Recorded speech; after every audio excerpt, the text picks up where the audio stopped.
So in the South Bend area, we are very spoiled with a lot of great performers and a lot of great shows that come through our area. And one is coming up in the next couple of weeks.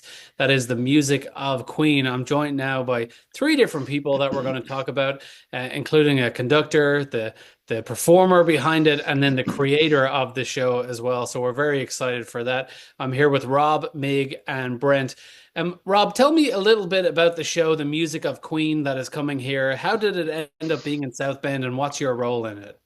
Sure. Well, thanks for having me here. A lot of people in the community probably know me as Dr. Robert Boardman, but in this case, I'm the Doctor of Rock for this concert. I've been music director for 14 years in South Bend, and we've done a lot of crazy, cool things. We've done the Lord of the Rings Symphony 4 times with almost 300 performers on stage. We've done Star Wars concerts. We've commissioned composers. We've brought in famous soloists.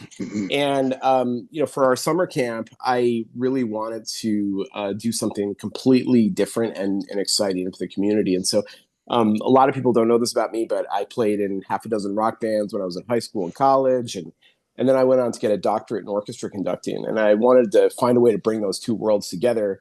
And last, summer, I heard about this Music of Queen show that Brent Havens had created and that Mig was going to be singing. And I had the incredible opportunity to go down to the Detroit Symphony and see them in concert. And they totally blew my socks off. And I watched the audience go wild. And it's an incredible rock concert. And so this is perfect. This is exactly what we need to bring to South Bend. And I know that the community will be excited about this. This is not just going to be a kids concert. This is going to be for the community. This is a professional rock concert. So when people hear youth symphony, what they immediately think like Les or something like that. But can you just share some of the talent of these young people that are performing in this? Well, sure. I mean, it's an all-star youth symphony. We have, students from across the 10-county region who, drive week in and week out. They get coached by the most professional orchestra musicians in the region every week on their instruments on only professional level repertoire.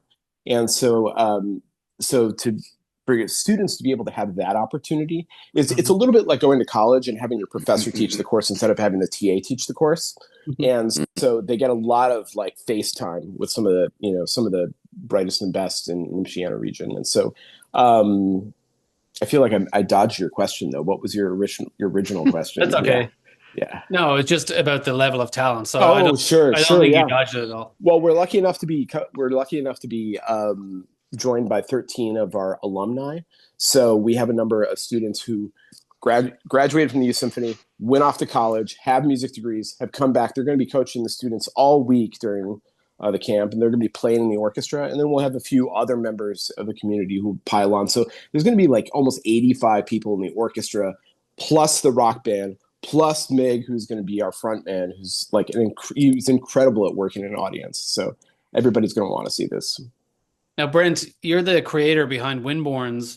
Can you tell me exactly what that is and why that's different and what exactly that is when you're bringing the Music of Queen to South Bend? Yeah, well, it's basically taking a full orchestra and you take a rock band and then you mix them all together. So it's and I try to explain even to my musicians when I hire the band for these shows. Look, you guys are part of the orchestra and the orchestra is part of the band. So you have the brass and you have the strings and then you have the band. So it's just a section of the orchestra. So it's a mash together. And it's not really a mash. It's just a wonderful combination of the two items. A rock band, electric guitar, bass guitar, a keyboard player, a drummer, and then Mig out front, and then you've got the orchestra surrounding it, and it's all written together. It's not like, okay, here's the band over here, and here's the orchestra over here. It's one big, wonderful piece of music that really works well together, especially with the Queen music. I was just going to say, Queen's music really lends itself to that full arrangement. Absolutely. I mean, so much so that it ended up being relatively easy for me to put that together. I've done some groups that were a little more difficult to mesh and to make work, but Queen, I mean, it just flew. It flew out of off my pen basically. But I think you're also selling yourself a little bit short, Brent, because these arrangements are absolutely beautiful. And you'll hear when we actually work with the orchestra, you hear these arrangements. They're very special. And you won't hear Queen being performed like this. So it's a lot of credit to Brent as well. He really brings it to life. And you could hear the potential of the orchestra, of the drama within the music, and then he brings it out beautifully. Thank you, Mig. That's very kind. Yeah. He is my boss as well. By the way. A little extra in your paycheck next week. Yeah. Thanks, boss. Now, Mig, you were born in the Philippines, then moved to Australia, and then in 2001 moved to London, and then you moved to the US. And your Wikipedia page makes me think I've achieved nothing in life. You've done quite a lot. And how did you end up in this show? Well, first of all, I can't believe everything you read on the internet.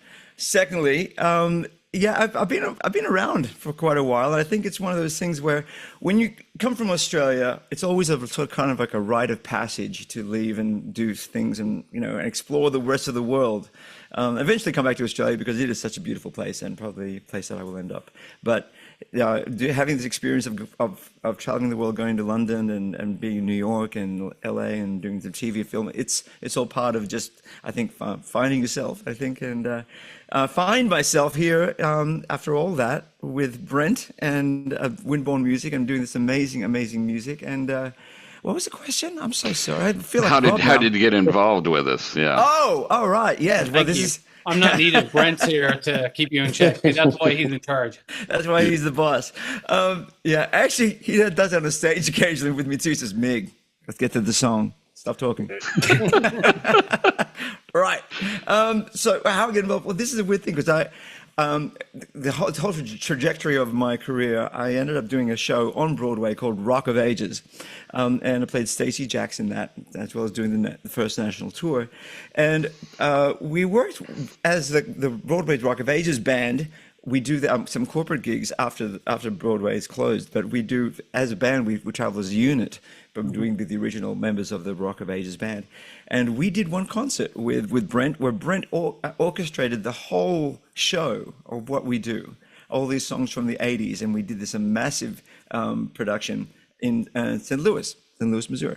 And we only did one concert, I'm afraid, but I think it was several months later, Brent was needing someone to take over the Queen show because their usual singer couldn't make one concert. And he remembered that I did this show with him in Rock of Ages and called me and said, "Hey, Mig, are you available? Would you like to do it? Do you want to work with me?" And of course, I jumped at the opportunity, and here we are.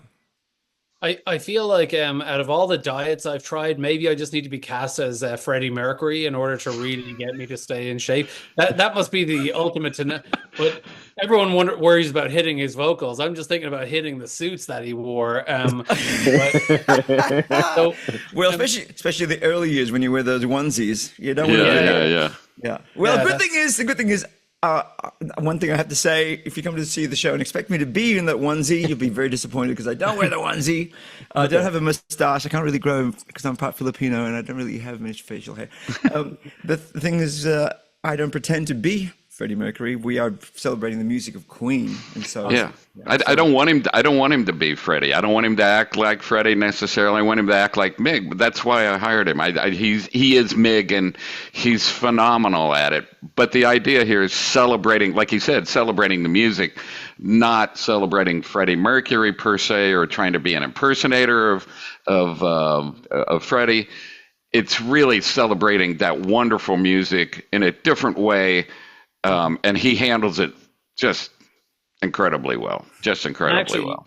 I probably tapped into an ignorance that was good there because a lot of people will assume that it is somewhat of a tribute show, but then hearing that it's really not. I mean, it's a tribute to their music, but it's not, Yes. And that's good. And again, my ignorance on that's probably helped a lot of people that will watch this know that that's not what it is, which I think actually makes it more attractive. And in my opinion. So, and Mig actually says that right from the get-go. He comes out, he sings the first tune, and he goes, I guess you're expecting to see somebody that looks different with a mustache, and not happening. I am not Freddie. Yeah, because there can only be one Freddie Mercury, and that's the whole point. But what we are just celebrating is the music, the catalog that they have. I mean, all four members of Queen were incredible songwriters, and individually wrote worldwide #1 hits. John Deacon, Roger Taylor, Brian May, and Freddie Mercury. So it's about their collaborations and their catalog, which is really their legacy. I love it. Well, Rob, can you tell us the details for people watching that actually want to go along now and see this show? When's it happening? And what are the details there? The concert is happening Friday, June 20th at 7 p.m. It's at St. Mary's College in the O'Loughlin Auditorium in the Moreau Center for the Arts. And those tickets are available online. I don't pretend to have the website on hand, but I think if they go to sbyso.org and they click around our events, it'll take you eventually to the ticketing page. But yeah, it's all right. We've got producers. It's probably on the screen right now as we speak. Okay. If not, it'll be linked to the story, so we'll find it all there. But it sounds like it's going to be a wonderful night. Meg, I'm so glad that your career has taken you to this moment, because people will really love this and they'll really love what you're doing. And the same with Brent, your vision to bring this alive. And bring it to a live audience in South Bend. And then Rob also bringing in a youth orchestra with some alumni and professional musicians. It just sounds like an all-around night that's going to be such a feel-good night and such a celebration of music. So I love it. Sounds awesome. We're excited to be there too, working with the South Bend Youth Orchestra. It's going to be something. I've been working with these young musicians. They're hungry. They're excited. And that's what we want in the band. And a great experience for them moving forward in their careers. If they decide to choose music as their career, this is something they can say, "Oh, I've done this. This is a wonderful thing for me." So. Well, and a great opportunity too, that you might get to see some standout talent that you can, the same way that. So yeah, it's wonderful. I'm glad it's coming to town. I'm glad you put it all together and all the hard work. I know that the performance is the grand finale. I know there's a lot that goes into it beforehand. So thank you so much. And I just hope it's a sellout night for you guys. So thank you. Thank you very much. Thank you so much, Dave. Dave. Take care.